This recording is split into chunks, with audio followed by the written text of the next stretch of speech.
Bonjour à tous, bienvenue dans la reprise.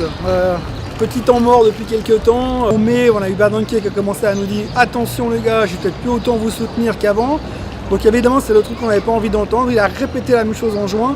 Donc aujourd'hui on a un petit peu cette angoisse de se dire est-ce qu'il va encore nous soutenir bien longtemps. La problématique en fait si vous voulez c'est l'économie. On a besoin aujourd'hui que l'économie soit forte, mais pas trop forte parce que sinon la Fed arrête de nous soutenir, donc du coup on ne monte plus.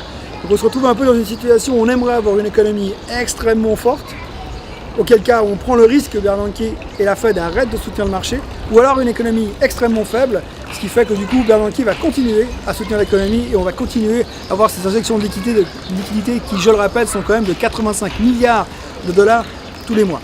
Les marchés se sont effondrés, les marchés émergents se sont effondrés, les rendements des dettes obligataires ont explosé, donc les taux automatiquement quelque part sont montés, vous payez plus cher l'argent que vous empruntez.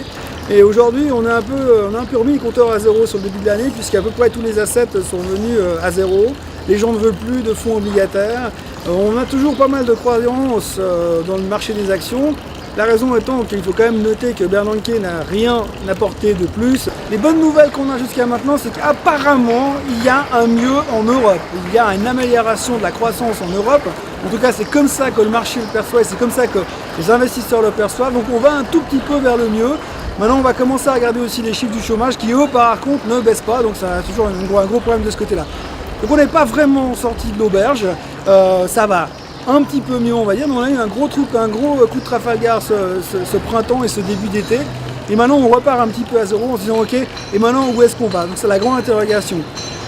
L'or a beaucoup corrigé, on a beaucoup entendu beaucoup de choses, en fin d'année passée tout le monde était convaincu que l'or allait à 2000 $, aujourd'hui on est à 1250 sur l'or, et tout le monde vous dit que l'or va à 800, donc en fait si vous voulez c'est un peu l'effet balancier, c'est assez symptomatique, quand tout le monde est au courant d'une chose, évidemment qu'elle ne se produit pas, et vice versa, et aujourd'hui on a fait exactement l'effet balancier dans l'autre sens, donc à mon avis il est peut-être temps de commencer à revenir sur l'or, venir se positionner sur l'or. On est 1800, c'était peut-être un peu trop tôt, on n'a pas été à 2000, mais cette fois sur les 1200, alors que tout le monde est en train de dire que ça va plus bas, peut-être qu'il faut commencer à se reposer des questions.